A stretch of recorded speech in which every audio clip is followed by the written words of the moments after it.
Οδηγίες προς ναυτιλωμένους. 5 πράγματα που δεν πρέπει να κάνεις μέχρι τις 15 Αυγούστου. Και γιατί λέω 15 Αυγούστου?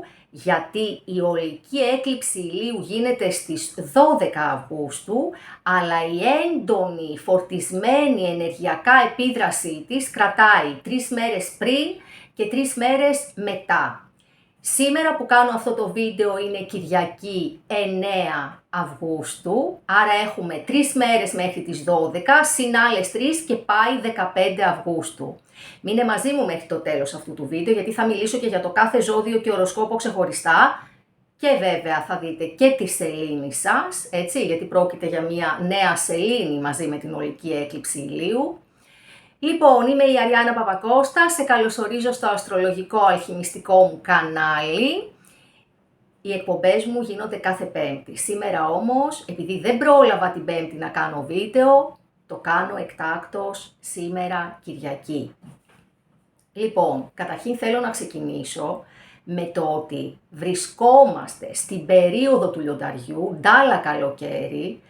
Σας εύχομαι όπου και να είστε να περνάτε υπέροχα, ό,τι και να κάνετε, χωρίς κανένα ψυχαναγκασμό. Ντε και καλά να περάσω τέλεια, σούπερ τέλεια, γιατί είμαι υποχρεωμένος και υποχρεωμένη να περάσω τέλεια επειδή είναι καλοκαίρι. Όχι.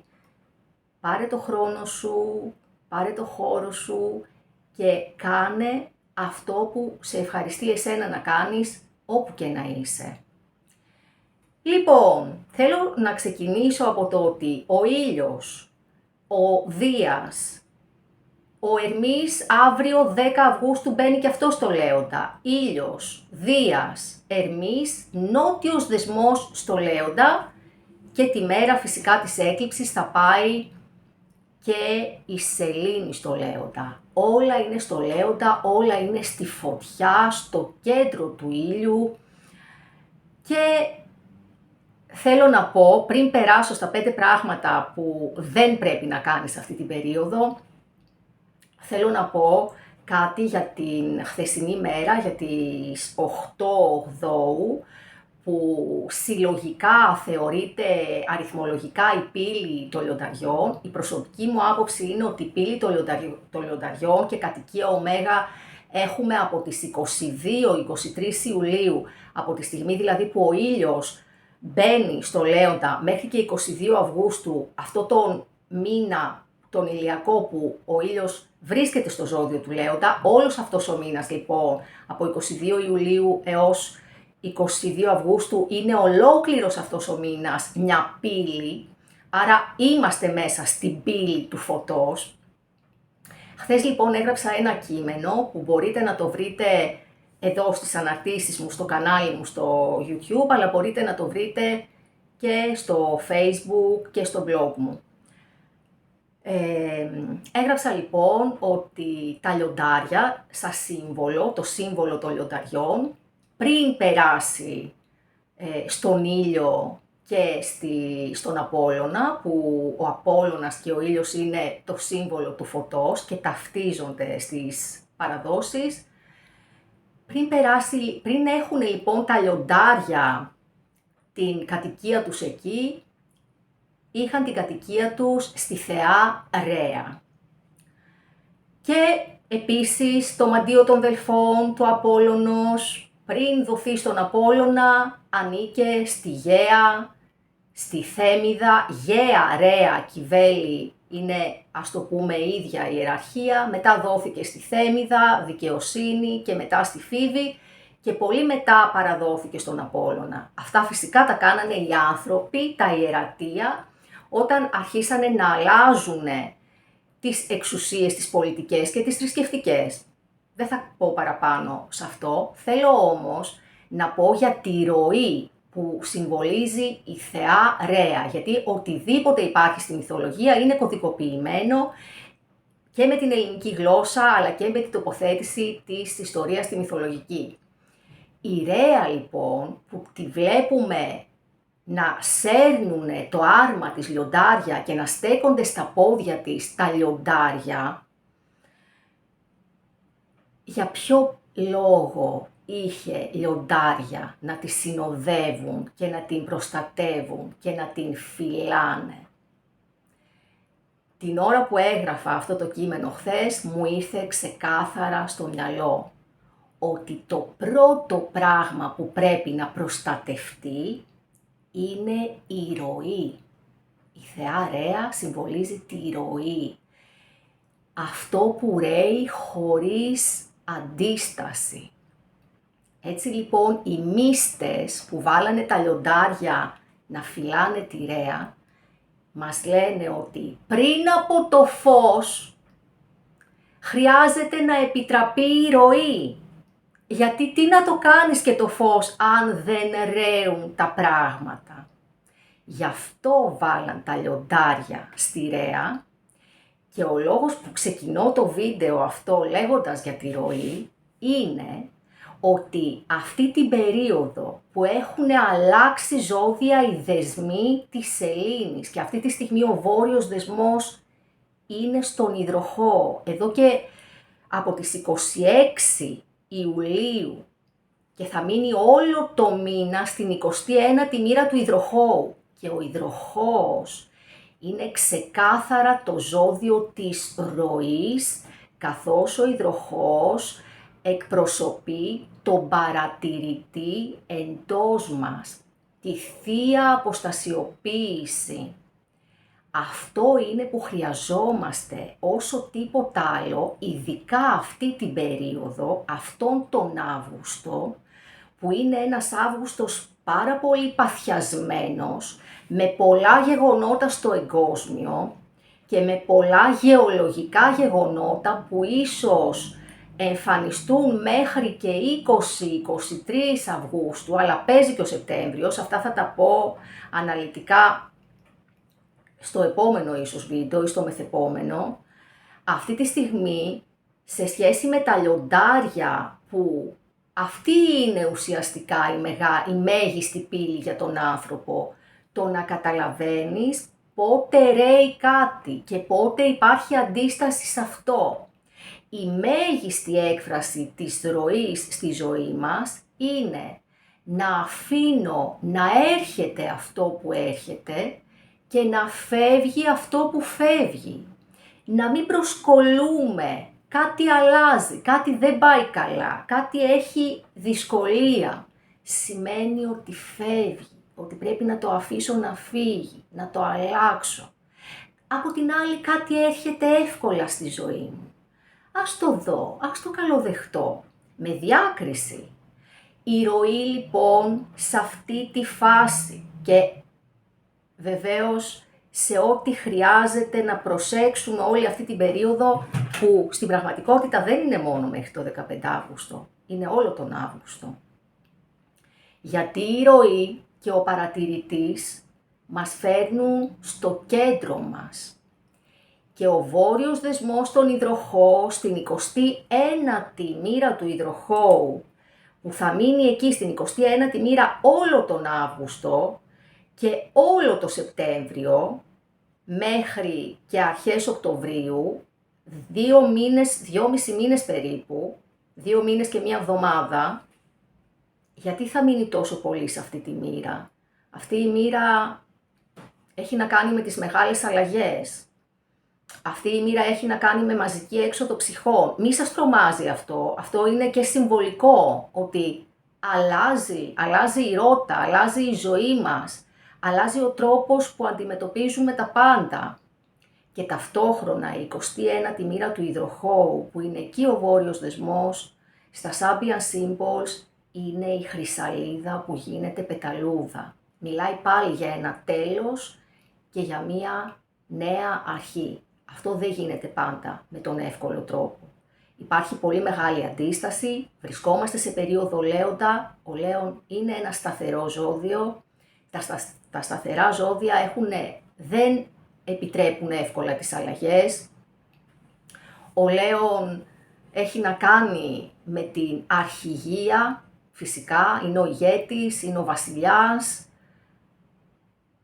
Και ο νότιος δεσμός, αυτό δηλαδή που πρέπει να μετουσιώσουμε και να αφήσουμε πίσω, μαζί με την ολική έκλειψη ηλίου που θα γίνει στο Λέοντα, μας λέει ποιος ήταν αρχηγός μέχρι τώρα στη ζωή σου. Φυσικά εννοεί τον εσωτερικό αρχηγό. Ποιος ήταν ο εσωτερικός αρχηγός. Ποιος κάνει κουμάντο στη ζωή σου. Αυτός ο αρχηγός τώρα χρειάζεται ίσως να δώσει τα ενία στον παρατηρητή, στον υδροχόο. Και ο υδροχόος, σαν ένας άλλος Προμηθέας, θα πάρει τη φωτιά από το Λέοντα για να τη δώσει στον κόσμο. Έτσι, συμβολικά θα πάρει τη φωτιά από το πάθος του Λέοντα, ή αυτό έχει πολλές αναγνώσεις για όλες τις αλλαγές που θα έρθουν μέσα στα επόμενα χρόνια, που το γίγνεσθε θέλει να πάρει τη δύναμη από ένα συγκεκριμένο πλάνο αρχηγών και να τη δώσει στους ανθρώπους. Άρα λοιπόν ο υδροχόος που συμβολίζει και τον Προμηθέα παίρνει τη φωτιά από το Λέοντα και την κάνει τι κάνει ο υδροχόος, ρε είδωρ, άρα μετουσιώνει αυτή τη φωτιά συμβολικά και δροσίζει την ανθρωπότητα, την κάνει πολιτισμό, την κάνει τέχνη, την κάνει αγάπη. Λοιπόν, οπότε καταλαβαίνετε σε τι γόνιμη κατάσταση βρισκόμαστε. Θέλω να σκέφτεστε πάντα τη ροή, που πρέπει να φυλάξουμε ως κόρη οφθαλμού τη ροή, γι' αυτό τη συνοδεύουν είπαμε τα λιωτάρια, και τον παρατηρητή, το βόρειο δεσμό στον υδροχόο. Όταν έχουμε τον παρατηρητή σε πρώτο πλάνο, όταν παρατηρούμε χωρίς να μπαίνουμε μέσα στα γεγονότα, είτε να τα αλλάξουμε, είτε να τα ελέγξουμε, είτε οτιδήποτε, τότε ο χρόνος λειτουργεί υπέρ μας. Και ξέρω ότι βιάζεστε για να ακούσετε τα 5 πράγματα που δεν πρέπει να κάνετε. Ξεκινάω λοιπόν ευθύς αμέσως. Λοιπόν, το πρώτο πράγμα που δεν πρέπει να κάνουμε είναι να μην αντιδράς αμέσως. Αυτές τις μέρες θέλω να μου προσέξετε πάρα πολύ την παρόρμηση, την ανάγκη να απαντήσετε αμέσως, την ανάγκη να πείτε αυτό που σκέφτεστε αμέσως, ή να στείλετε αμέσως αυτό το μήνυμα ή κάτι σας ήρθε συναισθηματικό να το μοιραστείτε αμέσως, ή να κάνετε μία συζήτηση ή να πείτε τώρα θα του τα πω. Όχι, περίμενε, γιατί ο Ερμής αύριο μπαίνει στο Λέοντα και εκεί σου ανοίγει την όρεξη να εκφραστείς. Απέναντι όμως είναι ο Πλούτονας στον υδροχόο και σου βάζει εμπόδιο στην έκφραση. Οπότε δεν είναι καθόλου περίοδος για συζητήσεις πάνω στις οποίες στηρίζεις κάτι μελλοντικό, όχι. Ο Ερμής στο Λέοντα θέλει να τα πει, να ακουστεί. Εδώ όμως με τον Πλούτονα απέναντι μπορεί μία σου λέξη να πυροδοτήσει την ένταση του άλλου, πλουτόνια ενέργεια. Μια απλή κουβέντα μπορεί να φέρει πολύ σοβαρές αντιδράσεις και να αποκτήσει πολύ μεγαλύτερο βάρος από αυτό που πραγματικά έχει. Οπότε, μην προκαλείς. Μην ξεκινήσεις τίποτα σοβαρό σε θέματα επικοινωνίας. Άσε τις μέρες να περάσουνε. Να κάνεις τα μπάνια σου αν κάνεις μπάνια, τις διακοπές σου ή να εργαστείς όσο το δυνατόν πιο ήσυχα και στο κέντρο σου. Μην απαντάς πάνω στο θυμό, μην αποφασίζεις πάνω στην ένταση, μην στέλνεις μηνύματα που μπορούν να περιμένουν και μετά τις 15 Αυγούστου, μετά τις 20 Αυγούστου να στείλεις τα σοβαρά πράγματα. Μερικές φορές η σιωπή είναι χρυσός, πρέπει να ξέρουμε πότε σωπαίνουμε. Άρα ελέγχουμε πάρα πολύ το θυμικό μας δεν αντιδρούμε, δεν μιλάμε, δεν εκφραζόμαστε ό,τι μας έρθει στο νου. Δεύτερη οδηγία προς ναυτιλωμένους. Μην μπερδεύεις την επιθυμία με την πραγματικότητα. Γιατί το λέω αυτό? Γιατί μέσα στο κομμάτι της έκλειψης έχουμε και την Αφροδίτη να είναι απέναντι από τον Ποσειδώνα. Οπότε κάτι που μπορεί να έχεις γνωρίσει έναν άνθρωπο, να σου έχουν κάνει μια επαγγελματική πρόταση, εσύ να σκέφτεσαι μια επαγγελματική πρόταση, κάτι μπορεί να σου φαίνεται πάρα πολύ υπέροχο, αλλά η επιθυμία σου αυτή μπορεί να διαφέρει πάρα πολύ από την πραγματικότητα. Γιατί αυτές τις μέρες υπάρχει η τάση να δούμε κάτι όπως θα θέλαμε να είναι και όχι όπως είναι. Η Αφροδίτη και ο Ποσειδώνας μας παίρνει λίγο τα μυαλά και επειδή ακριβώς είναι όλοι οι πλανήτες στο Λέοντα και είναι και η ολική έκλειψη ηλίου και καταλαβαίνετε, ο Λέοντας θέλει ρομάντζο, θέλει τα λαμπρά και τα μεγάλα, κάνει σενάριο, είναι θεατράλε, μπορεί να υπερβάλλει, να έχεις γνωρίσει κάτι και να νιώθεις υπερενθουσιασμό και τελικά να αποδειχτεί άνθρακες ο θησαυρός, χώρια που δεν παίρνουμε ποτέ καμία σοβαρή απόφαση σε περίοδο έκλειψης. Και επειδή έχουμε κι άλλη έκλειψη, τέλος Αυγούστου, 28 Αυγούστου, φρόντισε όλο τον Αύγουστο να είσαι πολύ συγκεκριμένος στο τι επιθυμώ και στο πώς παρατηρώ την πραγματικότητα. Βλέπεις, έρχεται πάλι ο παρατηρητής. Τη λέξη ροή και παρατηρητής. Αφήνω να έρχεται ό,τι έρχεται και να φεύγει ό,τι φεύγει. Και να μην παραμυθιάζομαι ανάμεσα σε αυτά. Έτσι λοιπόν, ένας άνθρωπος, μια σχέση, μια επαγγελματική πρόταση, ένα όνειρο, μια υπόσχεση, μπορεί να σε κάνουν να πεις, ναι, αυτό είναι, εδώ είμαι. Πρόσεξε. Μπορεί και να είναι. Αργότερα να μας δείξει η ίδια η ζωή ότι ναι. Τώρα όμως πρέπει να κρατήσεις μικρό καλάθι. Γιατί μπορεί να θέλεις εσύ πάρα πολύ να είναι και λίγα ψυχουλάκια να σου δώσει κάτι ή κάποιος, εσύ να κάνεις ένα ολόκληρο έργο. Οπότε μην πάρεις τώρα μια μεγάλη απόφαση επειδή κάτι φαίνεται υπέροχο. Περίμενε να δεις αν παραμείνει υπέροχο και μετά το 15 Αύγουστο ή μετά, για να τα λέμε τα πράγματα όπως είναι, να δεις αν θα παραμένει υπέροχο και μετά τις 24 Αυγούστου. Ή θα τα πούμε και αργότερα, έχουμε και την άλλη έκλειψη, αλλά ειδικά τώρα πρέπει να περιμένεις να φύγει η ομίχλη της Αφροδίτης και του Ποσειδώνα. Τρίτη οδηγία προς ναυτιλωμένους. Μην πολεμάς μέσα από το τραύμα σου. Και τι εννοώ? Ο Άρης θα μπει στον καρκίνο, στο ζώδιο του συναισθήματος, της οικογένειας και των συναισθηματικών σχέσεων. Θα πυροδοτήσει πάρα πολύ διαγενεολογικά τραύματα εντός μας, δηλαδή ο Άρης στον καρκίνο κάνοντας τετράγωνο με Αφροδίτη, Ποσειδώνα, απέναντι, θα πιάσει και κάτι άλλο, ένα λεπτό, λοιπόν, πιάνει, ναι, θα κάνει ένα τάφ τετράγωνο με την Αφροδίτη και τον Ποσειδώνα και θα κάνει και χιαστή όξη με Πλούτονα, πολύ σοβαρό. Και επειδή αυτές οι μέρες είναι μέρες που μπορεί να βρεθείς με την οικογένεια, να βρεθείς με συγγενείς και σαφώς είναι μέρες που θα είσαι με τους δικούς σου ανθρώπους που σε δένουν συναισθηματικά θέματα. Δεν έχουμε συναισθηματική σύνδεση με τον άντρα μας, με τη γυναίκα μας, με τους συγγενείς μας, με τους φίλους μας.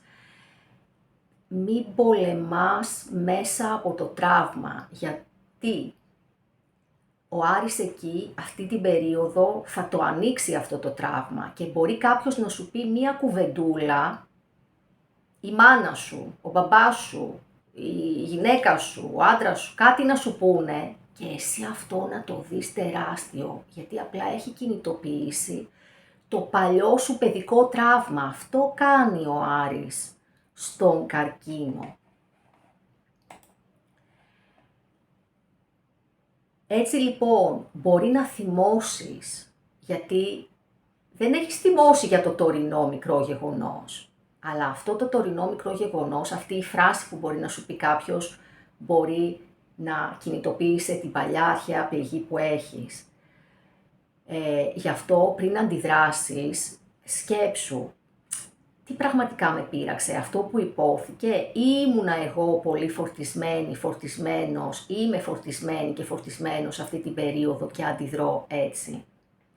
Οπότε μην πολεμάς μέσα από το τραύμα, απλά κατανόησε, μπορείς αυτή την περίοδο να κατανοήσεις ότι οι πληγές έρχονται από το παρελθόν, γιατί σου θυμίζω ότι η ολική έκλειψη ηλίου κάνει σύνοδο με τον νότιο δεσμό και ο νότιος δεσμός δεν μιλάει απλά για το παρελθόν αυτής σου της ενσάρκωσης, αλλά μιλάει για όλα εκείνα τα μοτίβα και τις καταγραφές που έχεις από προηγούμενες ενσαρκώσεις. Και γι' αυτό αυτή η ολική έκλειψη ηλίου είναι σαρωτική, συγκλονιστική, γιατί μας αποκαλύπτει και θέλει να μετουσιώσουμε και να εξηγιάνουμε όλες τις παλιές εγγραφές, οι οποίες πλέον δεν μας οδηγούν στο ευζήν της ύπαρξής μας.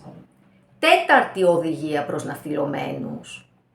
Και εδώ, αυτές οι οδηγίες προς ναυτιλωμένους βέβαια δεν είναι μόνο για τις 15 Αυγούστου τώρα που το σκέφτομαι, είναι για όλη μας τη ζωή, αλλά τέλος πάντων. Λοιπόν, τέταρτη οδηγία προς ναυτιλωμένους. Μην προσπαθείς να ελέγξεις αυτό που ήδη αλλάζει. Μην προσπαθείς να ελέγξεις τίποτα αυτή την περίοδο. Και αυτό φέρνει ακριβώς αυτή η έκλειψη. Όταν έχουμε ολική έκλειψη ηλίου, ξεκάθαρα τα πάντα είναι στα χέρια του γίγνεσθε. Και αυτό συμβαίνει πάντα. Νομίζουμε ότι εμείς κάτι κάνουμε. Στην πραγματικότητα αυτό που κάνουμε είναι είτε να επιτρέψουμε τη ροή, είτε να την εμποδίσουμε. Όταν επιτρέπουμε τη ροή, τα γεγονότα δηλαδή έρχονται, φεύγουν, αλλάζουν και εμείς συμβαδίζουμε με αυτά. Όταν επιτρέπουμε τη ροή, όλα πάνε καλά.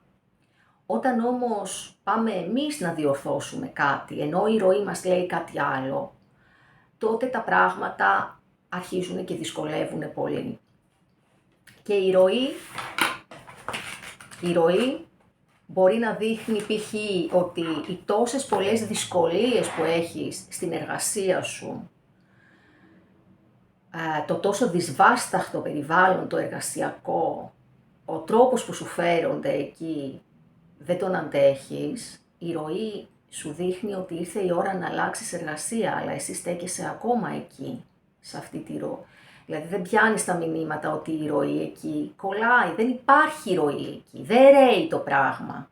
Και εσύ τι κάνεις, επιμένεις και περιμένεις ότι κάτι θα αλλάξει. Δηλαδή προσπαθείς να ελέγξεις αυτό που ήδη σου λέει φύγε.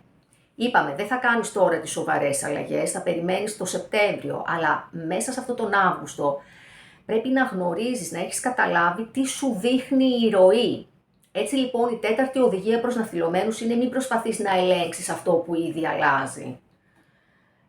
Π.χ. να κρατήσεις έναν άνθρωπο που σου λέει ότι δεν σε θέλει πια, φεύγει ή όχι δεν σε θέλει, δεν μπορεί να υπάρχει συνεννόηση. Να κρατήσεις μια δουλειά όπως είπα πριν, να κρατήσεις μια σχέση που έχει θέματα ξανά και ξανά και ξανά ή να την ελέγξεις. Μπορείς να αλλάξεις όμως. Αν αλλάξεις εσύ, αλλάζει και το δρόμενο, έτσι.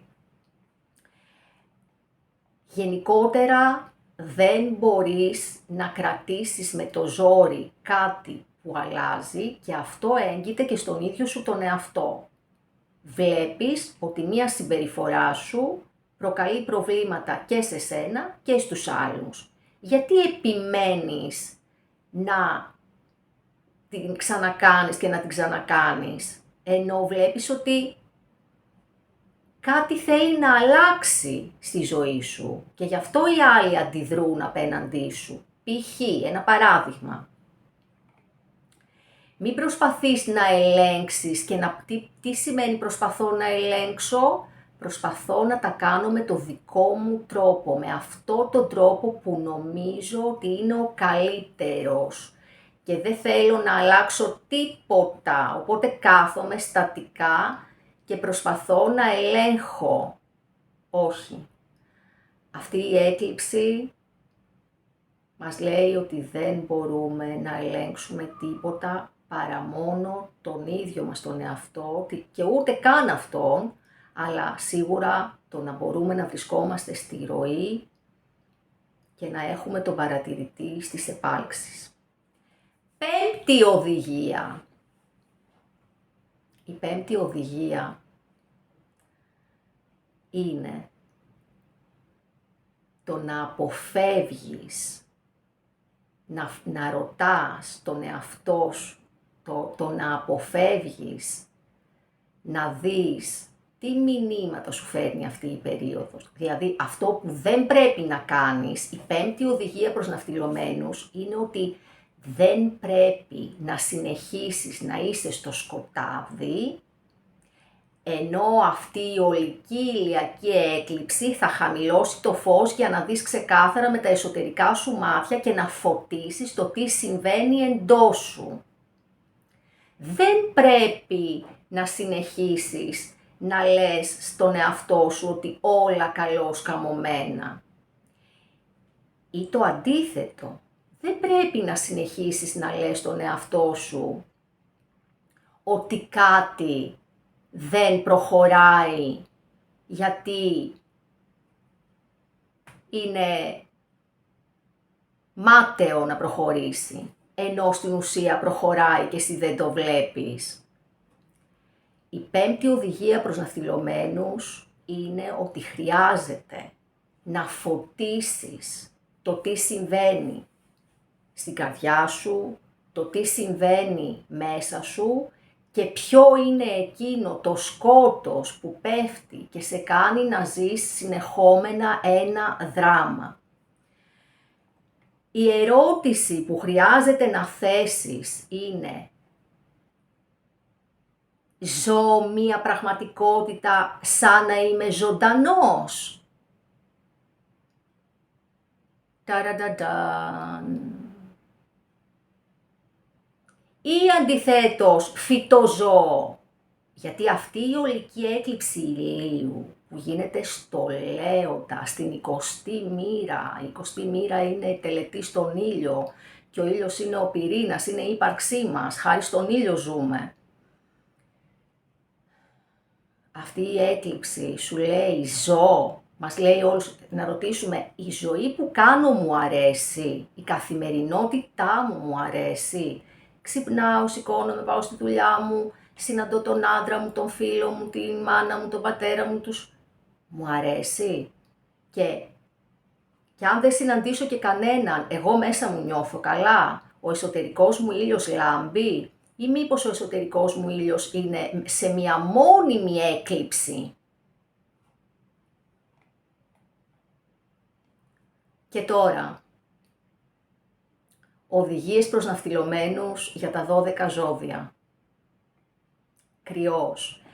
Λοιπόν, πριν ξεκινήσω για τα 12 ζώδια, θα πω ότι οι δηλώσεις, τα affirmations που θα πούμε σήμερα, τα έχω χωρίσει ανάμεσα, θα γίνει η ίδια δήλωση για τα παρορμητικά και όσους έχετε ήλιο, σελήνη,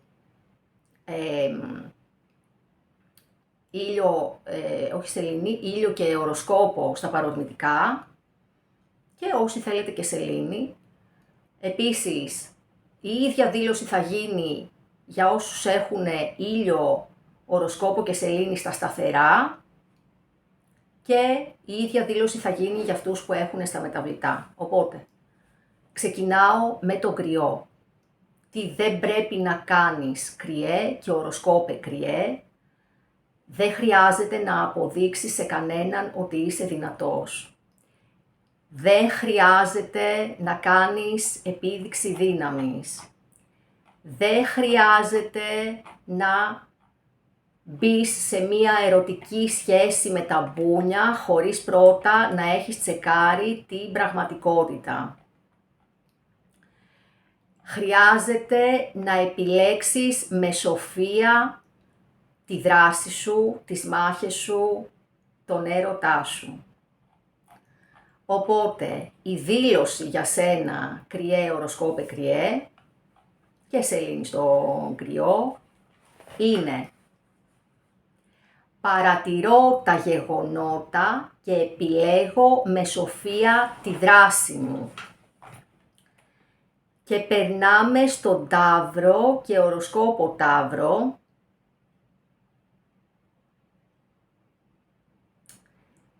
Λοιπόν, τώρα κάτι μπορεί να αλλάζει στη βάση της ζωής σου. Μην κρατιέσαι από κάτι μόνο επειδή σου είναι γνώριμο και οικείο. Είναι η ώρα να απελευθερώσεις το παρελθόν και να σταματήσει η προσκόλληση ανάμεσα σε σένα και σε κάποια άτομα. Χρειάζεται να ελευθερώσεις και να πας, να επιτρέψεις τη ροή να σε ανοίξει στον κόσμο. Η δήλωση για σένα Ταύρε και οροσκόπε Ταύρε και σελήνη στο Ταύρο είναι: παρατηρώ και αφήνω να φεύγει ό,τι φεύγει και να έρχεται ό,τι έρχεται. Δίδυμοι και οροσκόποι δίδυμοι, προσέξτε πολύ τα λόγια σας, τα μηνύματα, τις κουβέντες σας, τις σκέψεις σας. Χρειάζεται να μιλήσετε με καθαρότητα, αν χρειάζεται, γιατί είπαμε ότι αυτή την περίοδο κρατηθείτε και δεν χρειάζεται να τα πείτε όλα τώρα. Αυτό όμως που έχει σημασία είναι να δώσετε φως, να φωτίσετε τη σκέψη σας και να δείτε αν ο τρόπος ζωής σας συνάδει με το όραμά σας και την ιδεολογία σας. Προσέξτε λοιπόν τις κουβέντες σας αυτή την περίοδο, γιατί μια κουβέντα μπορεί να ανοίξει μια πόρτα, αλλά μια κουβέντα επίσης μπορεί να την κλείσει οριστικά. Μην μιλήσετε με ένταση, παρατηρήστε κι εσείς, και η δήλωση που έχετε να κάνετε εσείς είναι: παρατηρώ και δέχομαι τις αλλαγές που έρχονται. Λοιπόν, προχωράμε στον Καρκίνο και οροσκόπο Καρκίνο. Μην αντιδράς από συναισθηματική άμυνα. Μην νιώθεις ότι πρέπει να προστατέψεις τόσο πολύ τον εαυτό σου, γιατί από την πολλή προστασία καταλήγεις να επιτίθεσαι πολλές φορές ή να είσαι πάρα πολύ καλυμμένος, αμυντικός, σαν στίδι, και αυτό διώχνει τους ανθρώπους μακριά. Προστάτεψε την καρδιά σου, βέβαια, από περίεργες σχέσεις.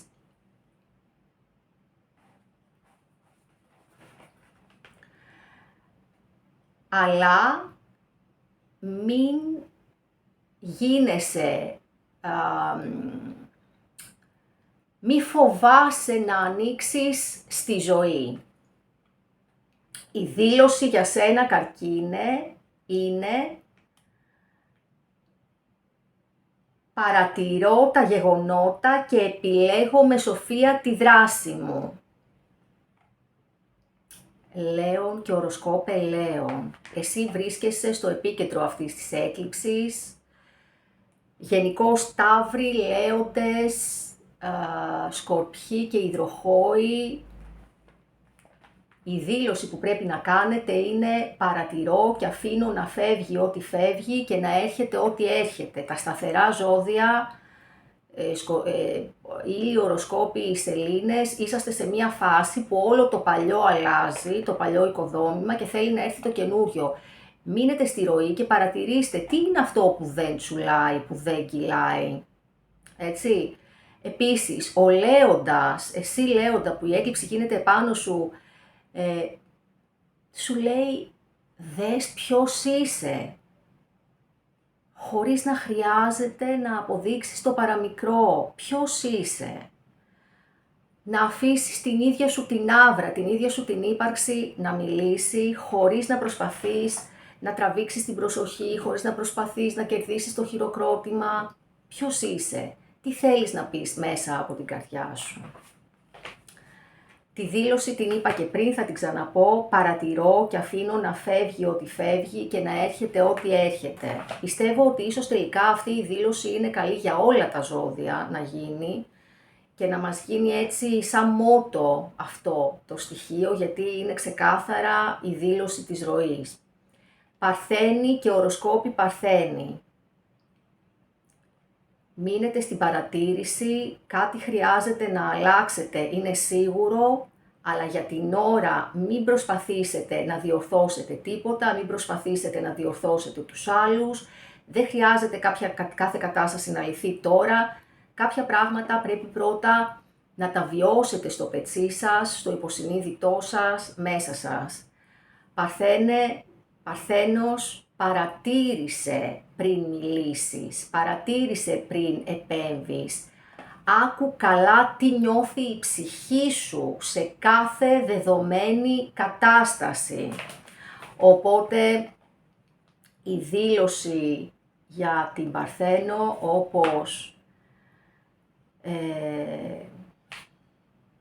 όπως και για όλα τα μεταβλητά, είναι παρατηρώ και δέχομαι τις αλλαγές που έρχονται. Και πάμε στο ζυγό. Ζυγέ, πρόσεξε πάρα πολύ τις εξειδανικεύσεις, ιδιαίτερα σε σχέσεις, έρωτες και συνεργασίες. Μην πεις ναι σε κάτι που μπορεί απλά να φαίνεται υπέροχο. Δες αν είναι και αληθινό. Παρατηρώ τα γεγονότα και επιλέγω με σοφία τη δράση μου. Είναι η δήλωση για σένα. Σκορπιοί και οροσκόποι Σκορπιοί. Αποφύγετε κάθε παιχνίδι δύναμης. Αποφύγετε κάθε ένταση σε σχέση με την καθημερινότητα, με την εργασία, με οτιδήποτε αφορά το πώς θα εξελιχθεί η καριέρα σας, η αποστολή σας και σε σχέση με το σπίτι σας. Δεν χρειάζεται να ελέγξετε τίποτα, αφεθείτε στη ροή και η δήλωση φυσικά για σας, όπως και για όλα τα σταθερά, είναι παρατηρώ και αφήνω να έρχεται ό,τι έρχεται και να φεύγει ό,τι φεύγει. Τοξότες, μην πάρετε μια μεγάλη απόφαση τώρα, να τα παρατήσετε όλα, να φύγετε μακριά, να τρέξετε κτλ. Είναι μια περίοδος για σας, στην οποία χρειάζεται να δείτε, όπως και οι δίδυμοι, αν η ζωή σας συνάδει με την ιδεολογία σας, αυτά που σκέφτεστε κτλ. Δεν είναι τώρα η ώρα να μιλήσετε και να πείτε πράγματα στον κόσμο, στους ανθρώπους δίπλα σας. Δεν είναι η ώρα να πείτε όλες τις αλήθειες που σας έρχονται στο κεφάλι. Χρειάζεται να νιώσετε στο κέντρο σας, χρειάζεται να ξέρετε πού πραγματικά θέλετε να πάτε και όχι απλά να φύγετε από κάτι χωρίς να ξέρετε το πού και το πώς. Έτσι η δήλωση για σας, όπως και για τα μεταβλητά, όλα τα μεταβλητά, είναι παρατηρώ και δέχομαι τις αλλαγές που έρχονται. Εγώ καιρός και οροσκόπος εγώ καιρός, μην αφήνετε την επαγγελματική πίεση να γίνει βάρος. Σταματήστε να ταυτίζετε την ευημερία σας και την προσωπικότητά σας με αυτά που πετυχαίνετε. Χαλαρώστε αυτές τις μέρες, αφήστε κάτω τον φρουρό, προσπαθήστε όσο το δυνατόν να βρεθείτε και να κάνετε αυτό που λέω εγώ, συνομιλίες με τον ήλιο. Το έχετε πολύ ανάγκη, υπήρξε πολλή ένταση με δικούς σας ανθρώπους. Προσέξτε τώρα απλά να κάνετε ένα διάλειμμα, μία παύση σε όλο αυτό και δεν είναι ανάγκη αυτή την περίοδο να αποφασίσετε για τίποτα. Φυσικά η δήλωση είναι παρατηρώ και επιλέγω με σοφία τη δράση μου. Υδροχόος και οροσκόπος υδροχόος, η έκλειψη φωτίζει πάρα πολύ. Αυτό που πρέπει να προσέχετε είναι ότι η έκλειψη φωτίζει πολύ έντονα τους άλλους απέναντί σου. Οπότε οι σχέσεις, οι συνεργασίες, οι άνθρωποι λειτουργούν σαν καθρέφτης. Όμως μέσα σε κάθε σχέση υπάρχεις και εσύ. Οπότε χρειάζεται λίγο να δώσεις χώρο, υδροχόε, σε μία σχέση, σε μία συνεργασία. Δεν χρειάζεται να πάρεις τώρα την απόφαση στο τι θα κάνεις, σε καμία περίπτωση. Χρειάζεται να παρατηρήσεις, μια που ο Πλούτονας είναι σε σένα, η έκλειψη γίνεται απέναντί σου, εσύ έχεις τον παρατηρητή έτσι κι αλλιώς πολύ έντονα, χρειάζεται να παρατηρήσεις πώς νιώθεις με τα συγκεκριμένα άτομα, με τις συγκεκριμένες συνεργασίες, με τις συγκεκριμένες σχέσεις, να παρατηρήσεις καλά και όταν έρθει η ώρα να κάνεις τη δράση σου. Έτσι, η δήλωση για σένα είναι όπως και για τα σταθερά, παρατηρώ και αφήνω να φεύγει ό,τι φεύγει και να έρχεται ό,τι έρχεται. Και κλείνουμε με τους Ιχθύς. Μη φοβάσαι, δεν είναι κάθε φόβο σου έτσι, μη μπερδεύεις το φόβο με τη διαίσθηση. Η διαίσθηση είναι κάτι που έρχεται απαλά και δεν μας φοβίζει στην πραγματικότητα. Η ευαισθησία σου είναι δύναμη, αλλά χρειάζεται και μία καθαρότητα. Χρειάζεται λοιπόν να ακούς τη διαίσθησή σου και όχι τον πανικό σου. Χρειάζεται αυτή την περίοδο να μην προσκοληθείς τόσο πολύ στο αποτέλεσμα μιας εργασίας, αλλά να δεις την ολική εικόνα, κατά πόσο αυτή η εργασία ή το έργο σου επιτρέπει να εκφράζεις την ψυχή σου μέσα από αυτό. Οπότε η δήλωση για σας είναι παρατηρώ και δέχομαι τις αλλαγές που έρχονται. Λοιπόν, και θα κλείσω με αυτό ότι γενικά είναι μία περίοδος που έχω κλείσει για τα 12 ζώδια και οροσκόπους και σελήνες. Οπότε τώρα θέλω να πω, να κλείσω αυτή την εκπομπή με τις οδηγίες προς ναυτιλωμένους και να πω ότι η νούμερο 1 οδηγία, η 6η οδηγία ας πούμε, το επιμήθειο είναι γενικά μη φοβάστε για τίποτα. Ο παρατηρητής όταν είναι ενεργοποιημένος παρατηρεί τα γεγονότα και ξέρει ότι ό,τι συμβαίνει, συμβαίνει για το καλό και το ωφέλιμο. Κάθε αλλαγή που έρχεται και εμείς αντιστεκόμαστε και δεν θέλουμε, στην πραγματικότητα αυτή η αλλαγή θέλει να μας πάει κάπου καλύτερα. Οπότε μην αντιστέκεσαι σε αυτό που είναι να αλλάξει. Μη φοβάσαι αυτή την αλλαγή, γιατί κάθε αλλαγή θέλει να σε πάει κάπου. Που αυτό το κάπου είναι σίγουρα καλύτερο από εδώ που είσαι τώρα.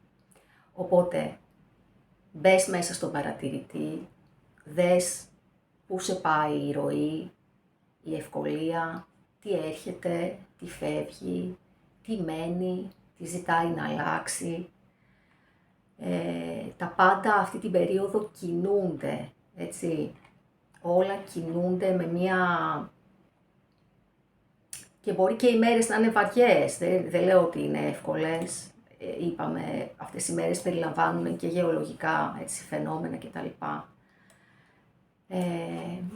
Εύχομαι λοιπόν στον παρατηρητή, στη ροή, να σου επιτρέψει να μην χρειάζεται να αποφασίσεις ακόμα τι πρέπει να γίνει. Δεν είναι περίοδος για να αποφασίσεις τι πρέπει να γίνει. Είναι η περίοδος να δεις τι γίνεται και πού σε πάει για να κάνεις μετά τα βήματά σου. Το Σεπτέμβριο να δεις προς τα πού θα κινηθείς. Τώρα είναι μια περίοδος πολύ βαθιάς αφύπνισης και ενδοσκόπησης, που η χρυσαλίδα γίνεται πεταλούδα, που εσύ αλλάζεις, που το φως του Λέοντα σε ρωτάει κατά πόσο επιτρέπεις το δικό σου φως να φανερώνεται μέσα στη ροή και να μην προσπαθείς να κρατάς με το ζόρι αυτό που ίσως είναι η ώρα να το αφήσεις και αυτό που μπορεί να κρατάς με το ζόρι, πολλές φορές δεν είναι κάτι εξωτερικό. Είναι ένας παλιός τρόπος που έμαθες να σκέφτεσαι, να αισθάνεσαι και να πράττεις. Πολλά φιλιά, ραντεβού την Πέμπτη με νέο βίντεο, καλές ευλογημένες μέρες, καλή ευλογημένη έκλειψη. Πολλά φιλιά.